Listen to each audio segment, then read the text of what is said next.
Assalamualaikum warahmatullahi wabarakatuh.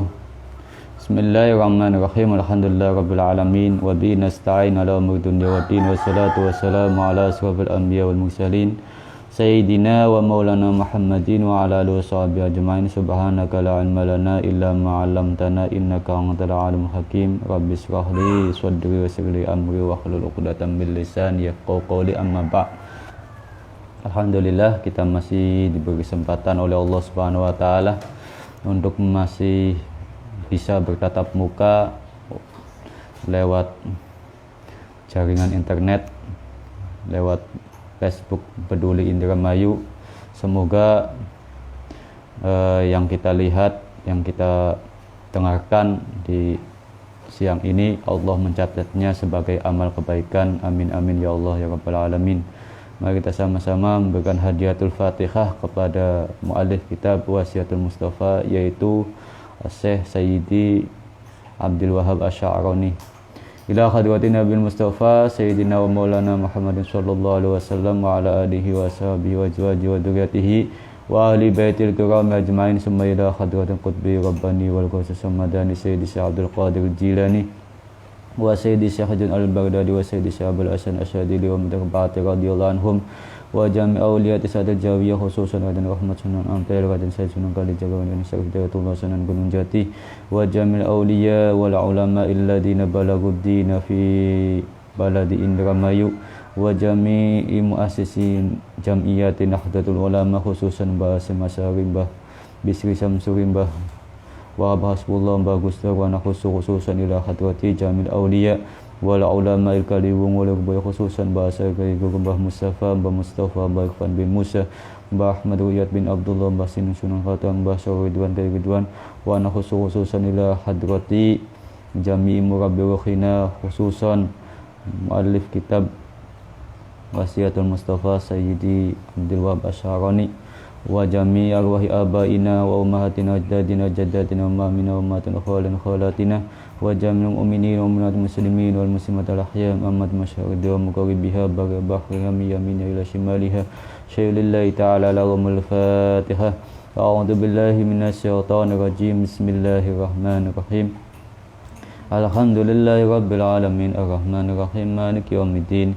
Iyyaka na'budu wa iyyaka nasta'in ihdinas siratal mustaqim siratal ladzina an'amta 'alaihim ghairil maghdubi 'alaihim waladdallin amin. Bismillahirrahmanirrahim. Rabbi zidni 'ilman warzuqni fahma. Allahumma yassir lana umurana ya Allah. Qala al-mu'allif rahimahullah ta'ala walil mu'minini salasu alamatin yubadiru fi ta'atillahi wa yajtanibul maharima wa yuhsinu ila man asa'a ilaih. Walil mu'mini lan iku tetep kaduwe mukmin salasu alamatin utawi telu pira-pira tanda. Seorang mukmin itu mempunyai 3 tanda, 3 alamat. Pertama, yubadiru fi ta'atillah, yubadiru age-age sapa mukmin fi ta'atillah ing dalem taat kepada Allah Subhanahu wa taala. Wa yajtanibu lan ngadoi sapa mukmin al maharima ing kabeh perkara kang den haramaken. Wa yuhsinu lan gawe bagus sapa mukmin ila man maring wong asa kang gawe ala sapa man ilahi maring mukmin. Selanjutnya, mukmin ini mempunyai 3 alamat, 3 tanda. Yang pertama yakni yubadiru fi ta'atillah, ya. Yubadiru fi ta'atillah. Yubadiru fi ta'atillah itu artinya tidak menunda-nunda amal kebaikan, ya. Tidak menunda-nunda untuk taat kepada Allah. Ketika kita diberi hidayah dan taufik oleh Allah Subhanahu wa taala untuk berbuat taat, maka tidak menunda-nundanya, karena hidayah itu bisa jadi karena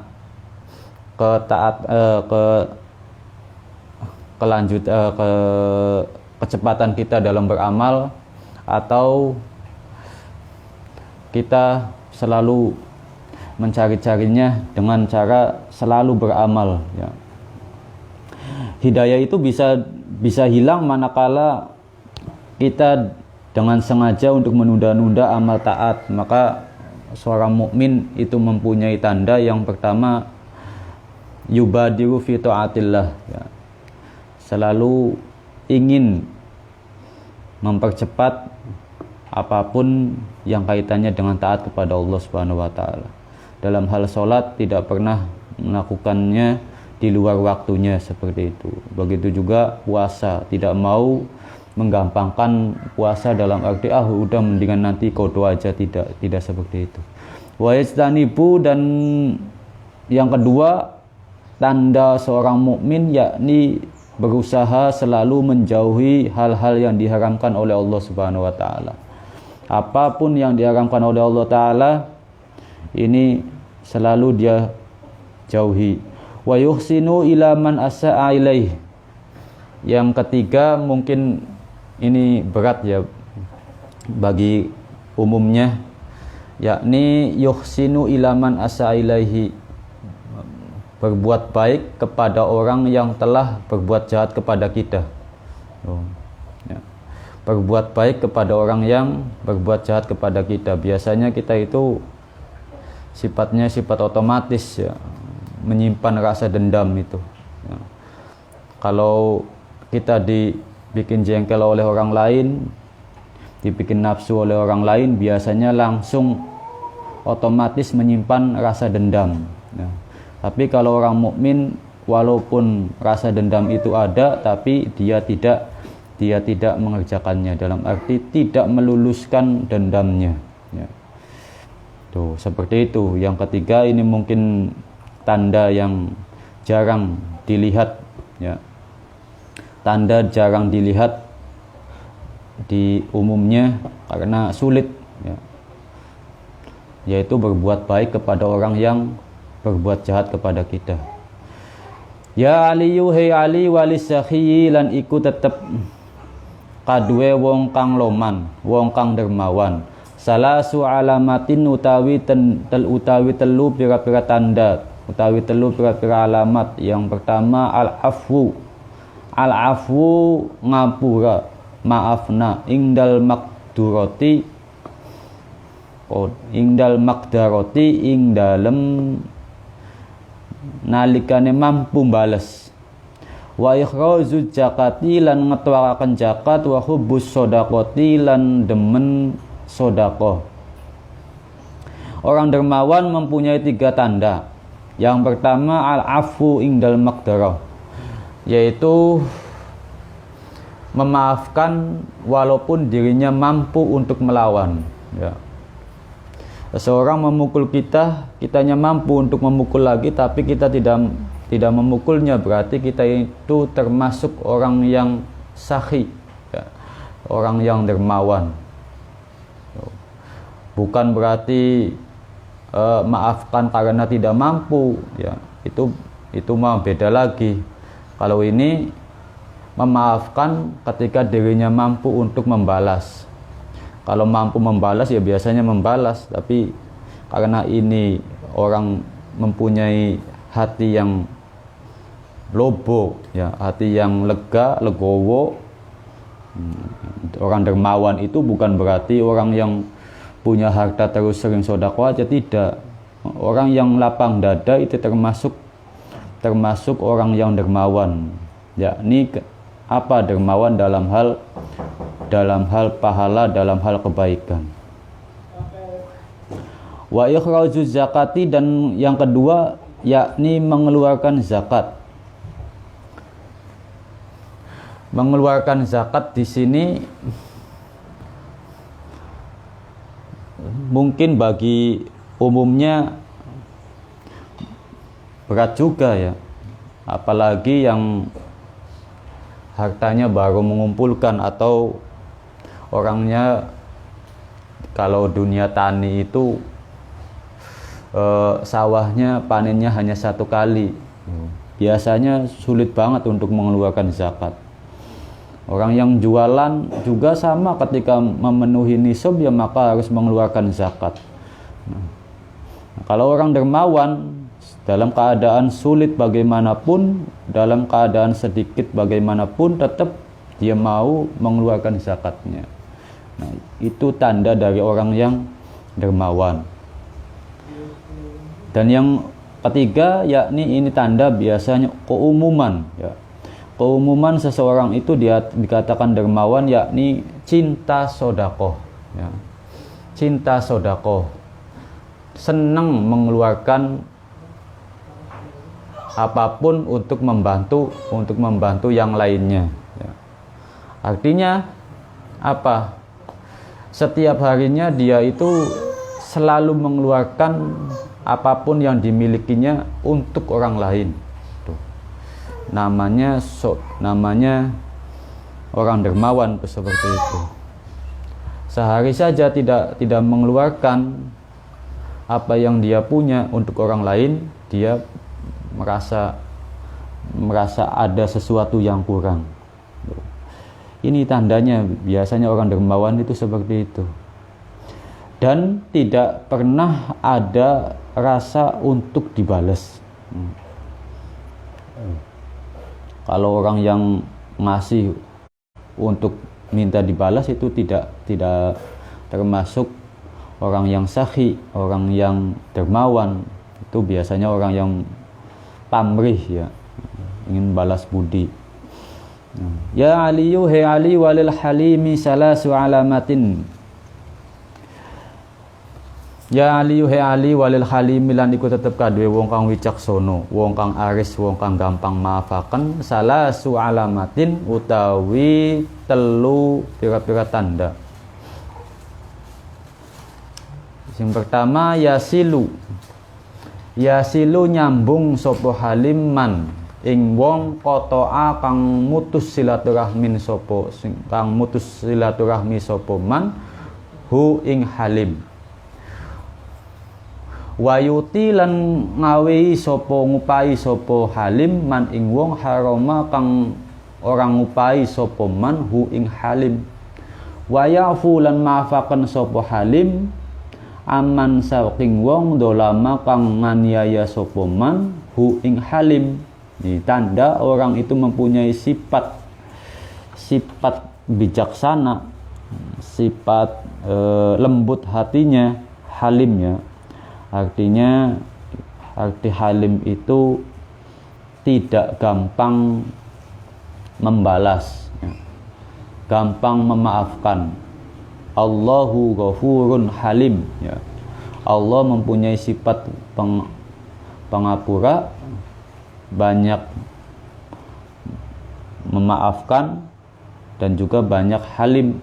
Halim itu artinya tidak gampang membalas dendam, selalu memaafkan dan memaafkan.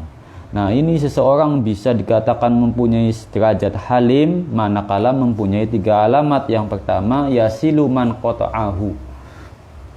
Dia selalu menyambung silaturahmi walaupun orang tersebut memutuskannya. Ya. Teman yang memutuskan silaturahmi, kalau yang satunya itu mempunyai sifat halim, tidak akan terputus pertemanan itu, karena salah satunya pengennya menyambung terus walaupun yang satunya pengennya putus tuh, seperti itu. Wayuti man haramahu. Yang kedua, dia ingin memberi kepada orang yang tidak pernah memberinya, ya. Kalau diberi tidak pernah membalas pemberian, tetap kalau orang halim akan tetap ngasih, ya. Walaupun orang yang dikasih itu tidak pernah memberi. Karena itu sudah watak, ya. Karena sudah watak, biasanya itu sudah watak. Kalau orang emang wataknya seperti itu, ya bagaimanapun ya emang tanpa disadari dia itu pengennya seperti itu. Terus yang ketiga, wa ya'fu amman dolamahu. Nah, ini halim ini biasanya identik dengan memaafkan dari orang yang menganiayanya, ya, orang yang mendoliminya. Jadi orang yang mempunyai sifat halim itu tidak gampang membalas, ya. Bahkan banyak memaafkannya daripada membalasnya. perbuatan dolim 10 kali, bisa jadi orang yang punya halim itu tidak pernah membalasnya. Tuh. Yang ketiga, tanda seorang itu mempunyai sifat halim, yakni memaafkan orang yang mendoliminya. Ya Aliyu, hei Ali, walis soburi lan iku tetep kaduwe wong kang akeh sabare. Wong kang sabar salasu alamatin utawi telu pira-pira alamat. Yang pertama as-sabru ala taatillah. Yang pertama as-sabru sabar ala taatillah, ing atase nglakoni taat Allah. Wasabru lan sabar alal musibati, ing atase musibah belai. Wasabru lan sabar ala qadaillah, ing atase ketentuane Allah, pestene Allah. Nah, ini tanda orang yang mempunyai sifat sabar. Sabar yang pertama yakni alamatnya sabar terhadap taat kepada Allah. Orang yang mau taat kepada Allah itu juga perlu sabar, ya. Sabarnya di mana? Melakukan sholat 5 waktu, kalau orang yang tidak sabar pengennya udahlah cepet-cepet aja. Puasa aja karena melihat orang lain banyak yang tidak puasa, lah nggak apa-apa, nggak puasa juga. Kita artinya sabar dalam lawannya, ya. Sabar untuk tidak mengerjakan kemaksiatan. Bulan puasa tidak mau berpuasa berarti dia tidak sabar terhadap taat kepada Allah. Tuh, seperti itu. Sholat 5 waktu kewajiban, melakukan sholat 5 waktu tidak mau sholat, ya berarti dia tidak sabar akan taat kepada Allah. Tuh. Terus kemudian yang kedua, wasobru alal musibah. Orang yang mempunyai sifat sabar ini biasanya sabar terhadap apapun belai, apapun bencana yang menimpa pada dirinya, ya. Bukan berarti orang yang sabar itu orang yang diam aja, ya. Tidak, dia bertindak tetapi dia tidak pernah ada rasa kecewa. Nah, sesuatu hal yang tidak mengenakan menimpa pada dirinya, dia tidak pernah muncul rasa kecewa ataupun tidak terima dengan ketentuan Allah. Nah, makanya di sini alamat yang ketiga adalah wasobru ala qadaillah, ya. Sabar terhadap kepastiannya Allah, ketentuannya Allah.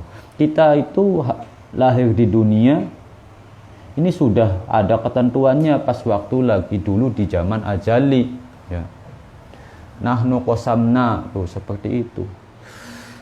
Dalam Al-Quran itu sudah dinyatakan bahwa kita itu bagiannya sudah dipastikan, sudah ditentukan pas waktu zaman ajali sebelum penciptaan bumi dan seisinya.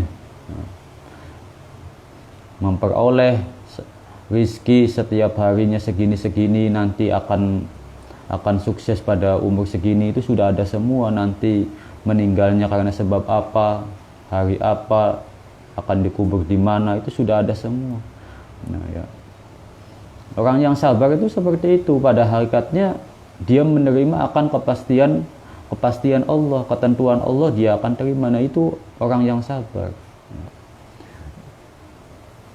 Sekarang hidup di mana dan nanti akan hidup di mana, dia akan selalu menerima. Karena itu semuanya tidak lepas akan qada Allah Subhanahu wa taala. Berarti orang yang sabar itu orang yang mempunyai keyakinan, yang mempunyai keridhaan terhadap takdir Allah Subhanahu wa taala. Tidak mungkin seseorang itu bisa sabar manakala dia tidak menerima akan takdir Allah Subhanahu wa taala. Yang sabar kan lawannya adalah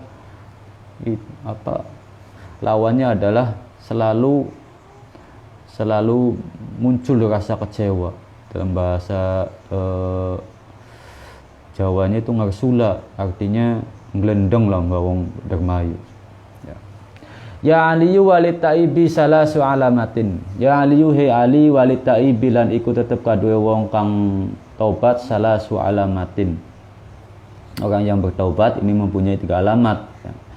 Yang pertama istinabul harami. Yang pertama ninggalaken, ngadoaken barang haram, ya. Wal hirsu lan semangat ala talabil ilmi ing atase muri ilmu. Wala ya'udu lan ora balik sapa ataib lidambi marang perbuatan dosa, kama la ya'udu kaya oleh ora balik apa al halibu susu lidori maring puting susu. Tiga alamat orang yang bertaubat. Yang pertama istinabul harami. Kenapa seseorang itu dikatakan bertaubat? Ya karena biasanya melakukan kemaksiatan atau memakan barang-barang haram, ya. Melakukan sesuatu yang diharamkan. Maka kalau seseorang itu mau dikatakan bertaubat, ya maka sesuatu yang diharamkan itu harus dijauhi. Alamatnya satu, istinabul harami. Yang kedua, wal hirsu ala talabil ilmi. Yang kedua, semangat mencari ilmu. Seseorang itu bisa mencapai derajat alim, bisa mencapai derajat zahid, bisa mencapai derajat taib itu manakala punya ilmu. Salat, puasa, zakat, wudu, apapun itu kalau tanpa didasari ilmu ya tidak akan sesuai dengan yang dikehendaki syariat. Maka syaratnya seseorang itu mau bertaubat ya harus semangat mencari ilmu.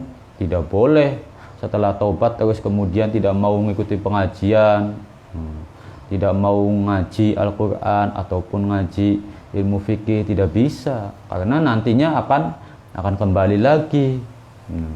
Cahaya hidayah itu datangnya dari ilmu. Nah, tanpa ilmu tidak akan, hidayah itu akan selalu nempel. Seseorang itu awalnya juga mendapatkan hidayah karena apa? Karena pendalaman ilmu, ya. Dia banyak mikir sehingga mendapatkan ilmu bahwa begini, oh dia yakin seperti itu. Nah, awalnya, makanya orang yang taubat itu harus mempunyai al-hirsu, semangat untuk mencari ilmu, untuk menambahi wawasan itu harus ada. Nah, yang pokok yang ketiga yakni wala ya'udu lidzambi kama la ya'udu al-halibu lidor'i.